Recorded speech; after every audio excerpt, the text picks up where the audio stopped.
Capítulo 12. Amai os vossos inimigos. Pagar o mal com o bem. Aprendestes que foi dito: amareis vosso próximo e odiareis vossos inimigos.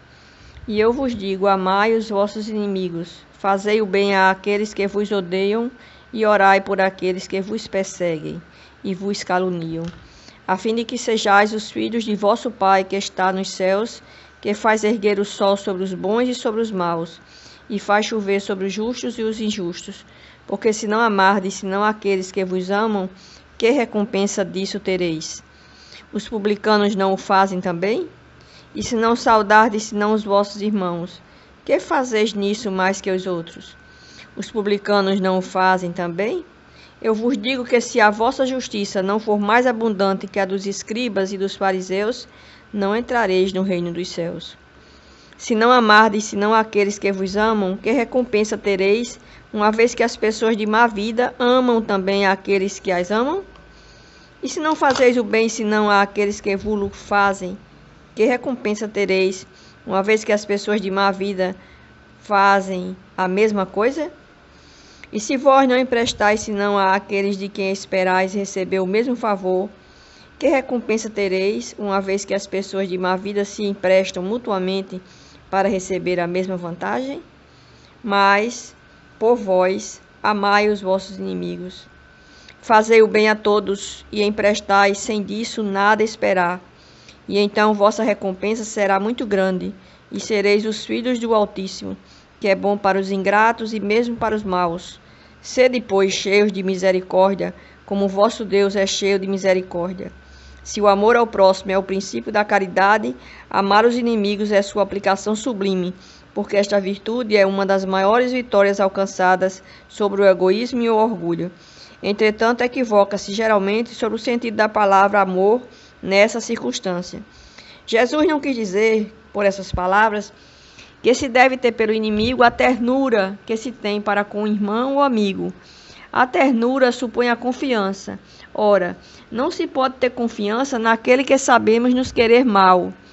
Não se pode ter com ele os transportes de amizade, porque se sabe que é capaz de abusar disso.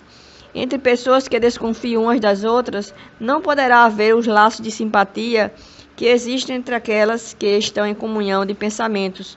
Não se pode, enfim, ter o mesmo prazer ao se encontrar com um inimigo do que com um amigo. Esse sentimento resulta mesmo de uma lei física, a da assimilação e da repulsão dos fluidos. O pensamento malévolo dirige uma corrente fluídica, cuja impressão é penosa. O pensamento benevolente vos envolve de um eflúvio agradável. Daí a diferença de sensações que se experimenta à aproximação de um amigo ou de um inimigo. Amar os inimigos não pode, pois, significar que não se deve fazer nenhuma diferença entre eles e os amigos. Esse preceito parece difícil, impossível mesmo de se praticar, porque se crê falsamente que prescreve-lhes dar o mesmo lugar no coração. Se a pobreza das línguas humanas obriga a se servir do mesmo termo para exprimir diversas nuances de sentimentos, a razão deve diferenciá-los segundo o caso. Amar os inimigos não é, pois, ter para com eles uma afeição que não está na natureza, porque o contato de um inimigo faz bater o coração de maneira bem diferente do de um amigo. É não ter contra eles nem ódio, nem rancor, nem desejo de vingança. É perdoar-lhes sem segunda intenção e incondicionalmente o mal que nos fazem. É não opor nenhum obstáculo à reconciliação. É desejar-lhes o bem, em lugar de desejar-lhes o mal. É regozijar-se em lugar de se afligir pelo bem que os alcança. É lhes estender a mão segura em caso de necessidade. É abster-se em palavras e em ações de tudo que possa prejudicá-los. Enfim, é lhes retribuir em tudo o mal com o bem, sem intenção de os humilhar. Quem quer que faça isso, cumpre as condições de um mandamento: amai os vossos inimigos. Amar os inimigos é um absurdo para o incrédulo. Aquele para quem a vida presente é tudo, não vê no inimigo senão um ser nocivo, perturbando sua tranquilidade, e do qual crê que só a morte pode livrá-lo. Daí o desejo de vingança. Não tem nenhum interesse em perdoar, se isso não é para satisfazer seu orgulho aos olhos do mundo. Perdoar, mesmo em certos casos, lhe parece uma fraqueza indigna de si. Se não se vinga, não lhe conserva menos rancor e um secreto desejo do mal. Para o crente, mas para o espírita, sobretudo, a maneira de ver é diferente, porque ele considera o passado e o futuro, entre os quais a vida presente não é senão um ponto. Sabe que, pela própria destinação da terra, deve prever encontrar nela homens maus e perversos, que as maldades das quais é alvo fazem parte das provas que deve suportar, e o ponto de vista elevado em que se coloca lhe torna as vicissitudes menos amargas, venham elas dos homens ou das coisas. Se ele não se queixa das provas, não deve murmurar contra aqueles que delas são os instrumentos. Se em lugar de se lamentar, agradece a Deus por experimentá-lo, deve agradecer a mão que lhe fornece a ocasião de provar sua paciência e sua resignação. Esse pensamento dispõe naturalmente ao perdão. Ele sente, por outro lado, que quanto mais é generoso, mais se engrandece aos próprios olhos e se acha fora do alcance dos golpes malevolentes do seu inimigo. O homem que ocupa uma posição elevada no mundo não se crê ofendido pelos insultos daquele a quem considera como seu inferior. Assim ocorre com aquele que se eleva no mundo moral acima da humanidade material. Ele compreende que o ódio e o rancor o aviltariam e o rebaixariam. Ora, para ser superior ao seu adversário, é preciso que tenha alma maior, mais nobre e mais generosa. Os inimigos desencarnados. Tem o espírito ainda outros motivos de indulgência para com seus inimigos. Sabe ele, primeiro, que a maldade não é o estado permanente dos homens, que ela se deve a uma imperfeição momentânea, e que do mesmo modo que a criança se corrige dos seus defeitos, o homem mau reconhecerá um dia seus erros e se tornará bom. Sabe ainda que a morte não o livra senão da presença material de seu inimigo, mas que este pode persegui-lo com seu ódio mesmo depois de ter deixado a terra, que assim a vingança falha no seu objetivo e, ao contrário, tem por efeito produzir uma irritação maior que pode continuar de uma existência a outra. Cabe ao Espiritismo provar, pela experiência e pela lei que rege as relações do mundo visível e do mundo invisível, que a expressão apagar o ódio com o sangue é radicalmente falsa, e o que é verdadeiro é que o sangue conserva o ódio, mesmo além do túmulo, de dar por conseguinte uma razão de ser efetiva e uma utilidade prática ao perdão e à sublime máxima do Cristo. Amai os vossos inimigos. Não há coração tão perverso que não seja tocado de bons procedimentos, mesmo inconscientemente. Pelos bons procedimentos, tira-se pelo menos todo pretexto de represálias. De um inimigo podes fazer um amigo, antes e depois da sua morte. Pelos maus procedimentos, ele se irrita, e é então que ele próprio serve de instrumento à justiça de Deus para punir aquele que não perdoou. Pode-se, pois, ter inimigos entre os encarnados e entre os desencarnados. Os inimigos do mundo invisível manifestam sua malevolência pelas obsessões e pelas subjugações, das quais tantas pessoas são alvo e que são a variedade das provas da vida. Essas provas, como as outras, ajudam ao adiantamento e devem ser aceitas com resignação, e como consequência da natureza inferior do globo terrestre. Se não houvesse homens maus na terra, não haveria espíritos maus ao redor dela. Se, pois, deve-se ter indulgência e benevolência para com os inimigos encarnados, devemos tê-las igualmente para com aqueles que estão desencarnados. Outrora, sacrificavam-se vítimas sangrentas para apaziguar os deuses infernais, que não eram outros senão os espíritos maus. Aos deuses infernais sucederam os demônios, que são a mesma coisa. O Espiritismo veio provar que esses demônios não são outros senão as almas de homens perversos, que não se despojaram ainda dos instintos materiais, que não se pode apaziguá-los senão pelo sacrifício de seu ódio, quer dizer, pela caridade. Que a caridade não tem apenas por efeito impedi-los de fazer o mal, mas de os conduzir no caminho do bem e de contribuir para a sua salvação. É assim que a máxima, amai os vossos inimigos, não está circunscrita ao círculo estreito da terra e da vida presente, mas se integra na grande lei da solidariedade e da fraternidade universais. Se alguém vos bate na face direita, apresentai-lhe também a outra. Tendes aprendido o que foi dito, olho por olho e dente por dente. Eu vos digo para não resistirdes ao mal que se vos queiram fazer, Mas se alguém vos bate na face direita, apresentai-lhe também a esquerda. E se alguém quer demandar convosco para tomar vossa túnica, abandonai-lhe também vossa capa. E se alguém quer vos constranger a fazer 1000 passos com ele, fazei ainda 2000. Dai àquele que vos pede, e não repilais àquele que quer vos tomar emprestado. Os preconceitos do mundo sobre o que se convencionou chamar o ponto de honra dão essa suscetibilidade sombria, nascida do orgulho e da exaltação da personalidade, que leva o homem a retribuir injúria por injúria, insulto por insulto, o que parece a justiça para aquele cujo senso moral não se eleva acima das paixões terrestres. Por isso, a lei mosaica dizia olho por olho, dente por dente, lei em harmonia com o tempo em que vivia Moisés. Cristo veio e disse, retribuí o mal com o bem. E disse mais, não resistais ao mal que se vos queiram fazer. Se alguém vos bater sobre uma face, apresentai-lhe a outra. Ao orgulhoso, esta máxima parece uma covardia, porque não compreende que haja mais coragem em suportar um insulto do que em se vingar.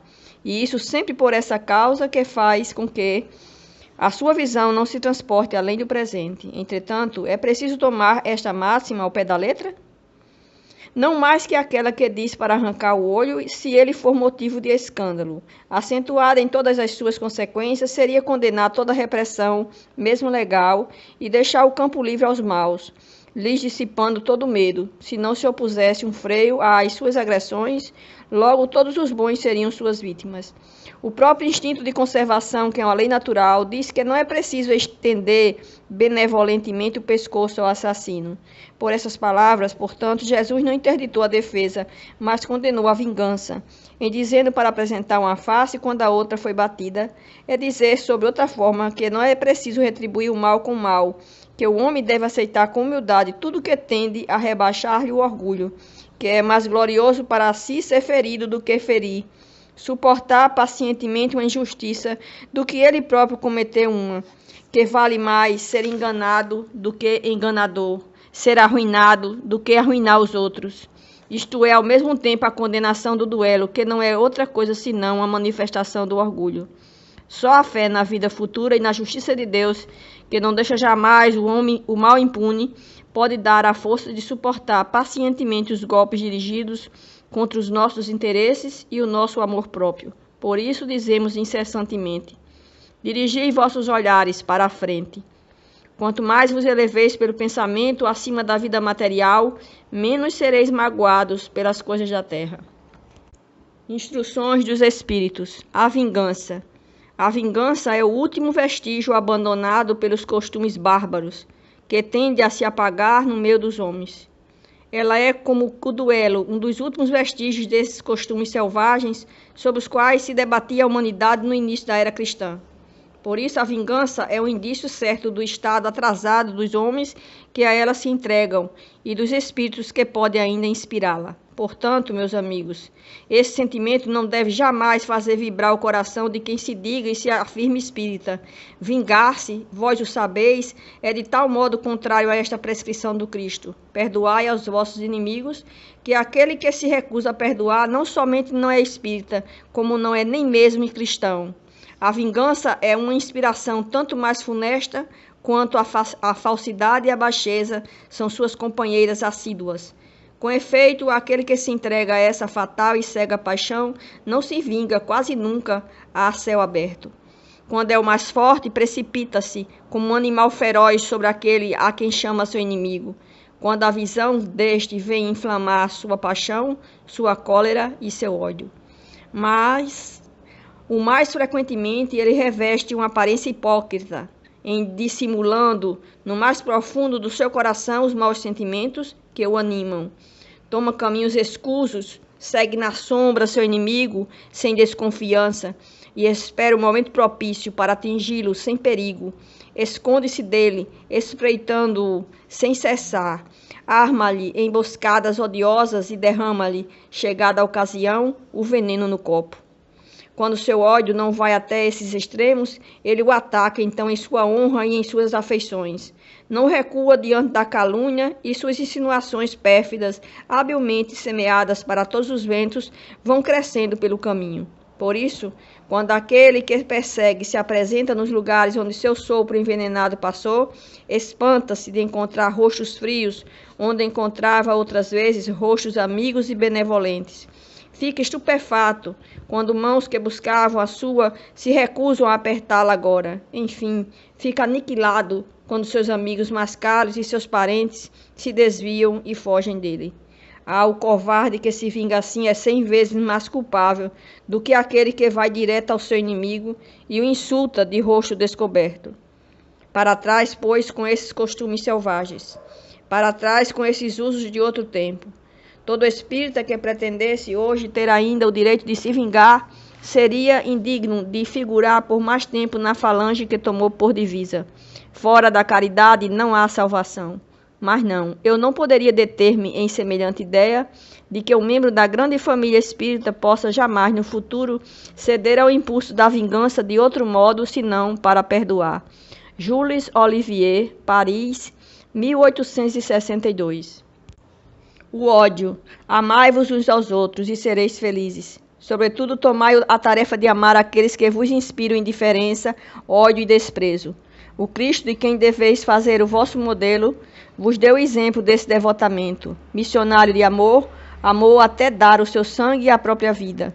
O sacrifício que vos obriga a amar aqueles que vos ultrajam e vos perseguem é penoso, mas é precisamente isso que vos torna superiores a eles.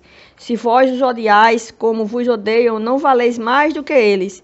É a hóstia sem mancha ofertada a Deus sobre o altar de vossos corações. Hóstia de agradável aroma, cujos perfumes sobem até ele. Ainda que a lei do amor queira que se ame indistintamente a todos os irmãos, não endurece o coração contra os maus procedimentos. Ao contrário, é a mais penosa prova. Eu sei, uma vez que durante minha última existência terrestre experimentei essa tortura. Mas Deus lá está, e pune nesta vida e na outra aqueles que faltam à lei do amor. Não vos esqueçais, meus caros filhos, que o amor nos aproxima de Deus e que o ódio nos afasta dele. Fénelon, Bordeaux, 1861. O duelo. Só é verdadeiramente grande aquele que, considerando a vida como uma viagem que deve conduzi-lo a um objetivo, faz pouco caso das asperezas do caminho e não se deixa jamais desviar um instante do caminho reto. O olhar sem cessar dirigido para o objetivo, pouco lhe importa que as sarças e os espinhos da senda lhe ameacem provocar arranhões. Eles o roçam sem atingi-lo e por isso não prossegue menos no seu curso. Expor seus dias para se vingar de uma injúria é recuar diante das provas da vida. É sempre um crime aos olhos de Deus, e se não estivesseis iludidos, como estáis por vossos preconceitos, isso seria uma ridícula e suprema loucura aos olhos dos homens. Há crime no homicídio pelo duelo. Vossa própria legislação o reconhece. Ninguém tem o direito, em nenhum caso, de atentar contra a vida de seu semelhante. Crime aos olhos de Deus que vos traçou vossa linha de conduta. Aqui, mais do que por toda parte, alhures, sois juízes em vossa própria causa. Lembrai-vos de que vos será perdoado, segundo houverdes perdoado vós mesmos. Pelo perdão vos aproximais da divindade, porque a clemência é irmã do poder. Enquanto uma gota de sangue humano correr sobre a terra pela mão dos homens, o verdadeiro reino de Deus não terá ainda chegado. Este reino de pacificação e de amor, que deve banir para todo sempre do vosso globo a animosidade, a discórdia e a guerra. Então a palavra duelo não existirá mais em vossa língua, senão como uma longínqua e vaga lembrança de um passado que se foi. Os homens não conhecerão entre eles outros antagonismos, senão a nobre rivalidade do bem. Adolfo, bispo de Agel, Marmande, 1861. O duelo pode, sem dúvida, em certos casos, ser uma prova de coragem física, de desprezo pela vida, mas, incontestavelmente, é a prova de uma covardia moral, como no suicídio. O suicida não tem a coragem de afrontar as vicissitudes da vida. O duelista não tem a de afrontar as ofensas. O Cristo não vos disse que há mais de honra e de coragem em apresentar a face esquerda àquele que feriu à direita do que se vingar de uma injúria? O Cristo não disse a Pedro no Jardim das Oliveiras: tornai a pôr vossa espada na bainha, porque aquele que matar pela espada perecerá pela espada? Com estas palavras, Jesus não condena para sempre o duelo. Com efeito, meus filhos, o que é, pois, essa coragem nascida de um temperamento violento, sanguíneo e colérico, bramindo à primeira ofensa? Onde, pois, está a grandeza de alma daquele que a menor injúria quer lavá-la em sangue? mas que ele trema, porque sempre no fundo da sua consciência uma voz lhe gritará: Caim, Caim, que fizeste de teu irmão? Foi-me preciso sangue para salvar minha honra, dirás a essa voz. Ela, porém, responderá: Quiseste salvá-la diante dos homens por alguns instantes que te restam para viver na terra e não pensaste em salvá-la diante de Deus. Pobre louco! Quanto sangue pediria o Cristo, pois, por todos os ultrajes que recebeu?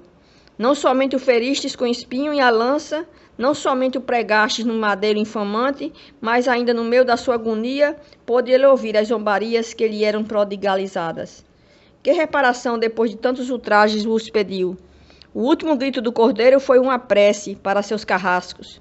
Oh, como ele, perdoai e orai por aqueles que vos ofendem. Amigos, lembrai-vos deste preceito, amai-vos uns aos outros, e então ao golpe dado pelo ódio respondereis com um sorriso, e ao ultraje pelo perdão. O mundo sem dúvida se levantará furioso e vos tratará de covarde. Erguei a cabeça alto e mostrai então que a vossa fronte não temeria também ela de se carregar de espinhos a exemplo do Cristo, mas que vossa mão não quer ser cúmplice de um homicídio que autoriza supostamente uma falsa aparência de honra que não é senão do orgulho e do amor próprio. Em vos criando, Deus vos deu o direito de vida e de morte uns sobre os outros? Não, ele não deu esse direito senão à natureza somente, para se reformar e se reconstruir, mas a vós não permitiu de dispordes de vós mesmos. Como o suicida, o duelista estará marcado com sangue quando chegar a Deus, e a um e ao outro, o soberano juiz prepara longos e rudes castigos. Se ameaçou com a sua justiça aquele que disser ao seu irmão raca, quanto a pena será bem mais severa para aquele que apareça diante dele com as mãos vermelhas do sangue do seu irmão. Santo Agostinho, Paris, 1862. O duelo é, como antigamente, o que se chamava o julgamento de Deus, uma dessas instituições bárbaras que regem ainda a sociedade. Que dirias, entretanto, se visseis mergulhar os dois antagonistas na água fervente ou sujeitá-los ao contato de um ferro em brasa para resolver suas querelas e dar razão àquele que suportasse melhor a prova? Chamarias a esses costumes de insensatos.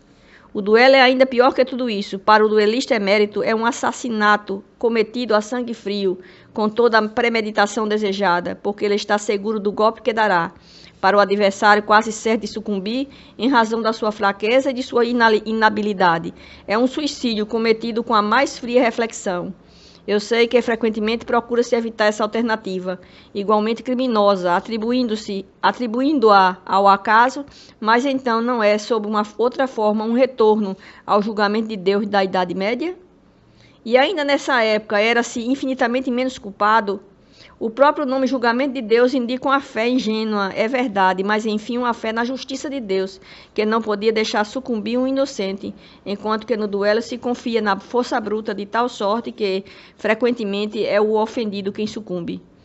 Ó amor próprio estúpido, tola vaidade e louco orgulho, quando, pois, sereis substituídos pela caridade cristã, pelo amor ao próximo e pela humildade de que o Cristo deu o exemplo e o preceito. Só então desaparecerão estes preconceitos monstruosos que governam ainda os homens e que as leis são impotentes para reprimir, porque não basta interditar o mal e prescrever o bem. É preciso que o princípio do bem e o horror ao mal estejam no coração do homem.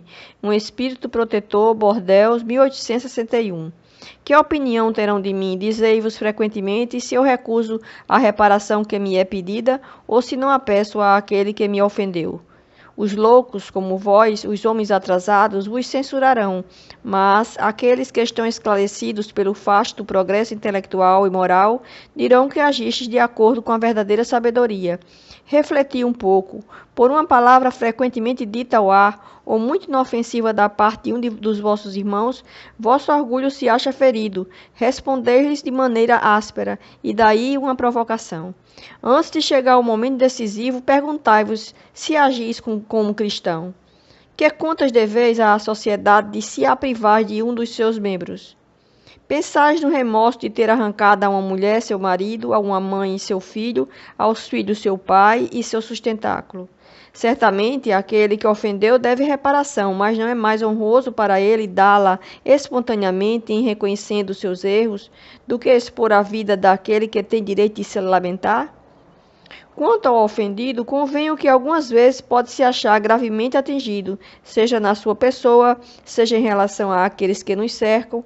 Não é só o amor próprio que está em jogo. O coração está ferido e sofre, mas, além de ser estúpido jogar a sua vida contra um miserável capaz de uma infâmia, ocorre que, este estando morto, a afronta, qualquer que seja, não existe mais?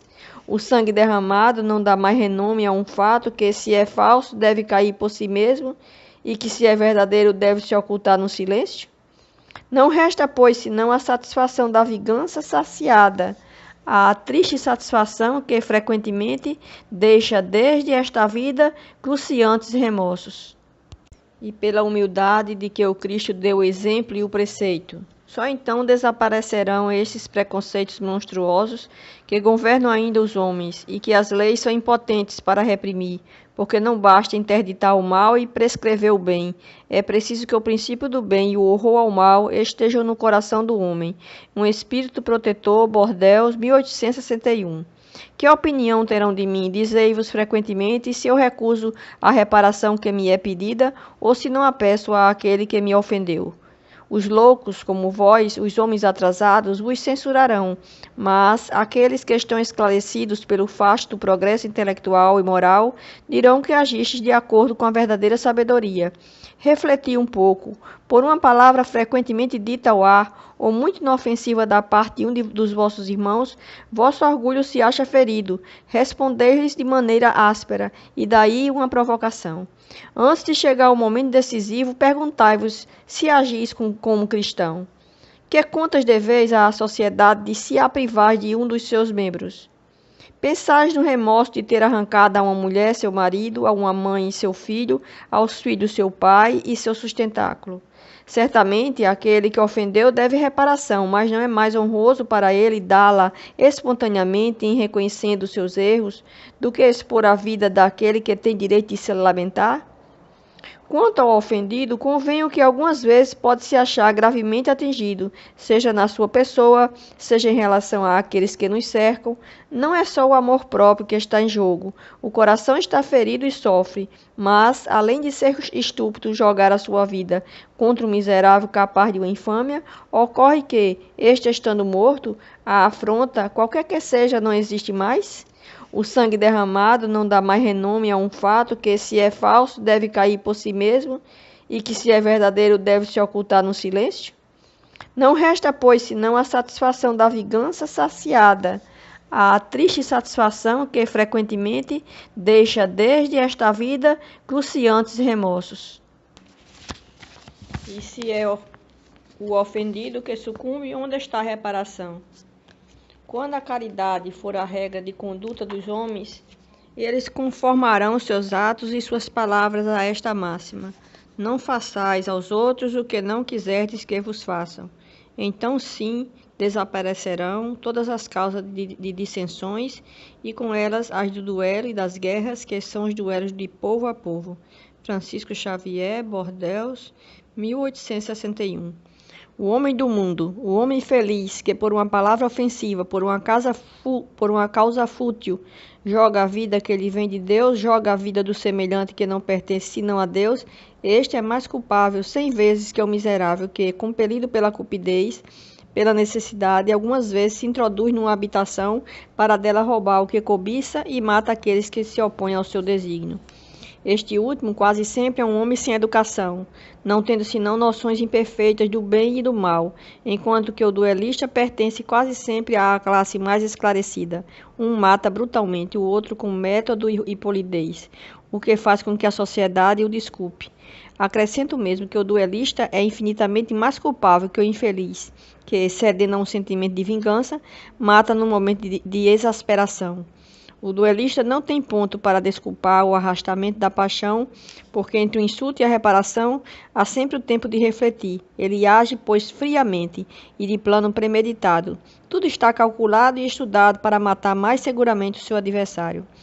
É verdade que expõe também a sua vida, e é isso que reabilita o duelo aos olhos do mundo, porque nele se vê um ato de coragem e o desprezo da própria vida. Mas a verdadeira coragem quando se está seguro de si? O duelo, o resto dos tempos de barbárie, onde o direito do mais forte fazia a lei, desaparecerá com uma apreciação mais sadia do verdadeiro ponto de honra. E à medida que o homem tiver uma fé mais viva na vida futura. Agostinho, Bordel, 1861.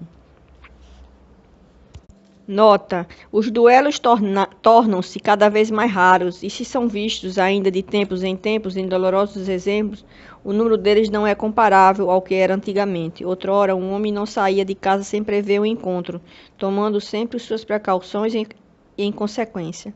Um sinal característico dos costumes do tempo e dos povos está no uso do porte habitual, ostensivo ou oculto, de armas ofensivas ou defensivas. A abolição desse uso testemunha o abrandamento dos costumes, e é curioso seguir-lhe a gradação desde a época em que os cavaleiros não cavalgavam jamais senão com armadura de ferro e armados de lança, até o porte de uma simples espada, tornada antes um adorno e um acessório de brasão do que uma arma agressiva. Um outro indício de costumes é que outrora os combates singulares tinham lugar em plena rua, diante da multidão que se afastava para deixar o campo livre, e que hoje se oculta. Hoje a morte de um homem é um acontecimento que emociona. Outrora não se lhe dava atenção. O Espiritismo vencerá esses últimos vestígios da barbárie, inculcando nos homens o espírito de caridade e de fraternidade.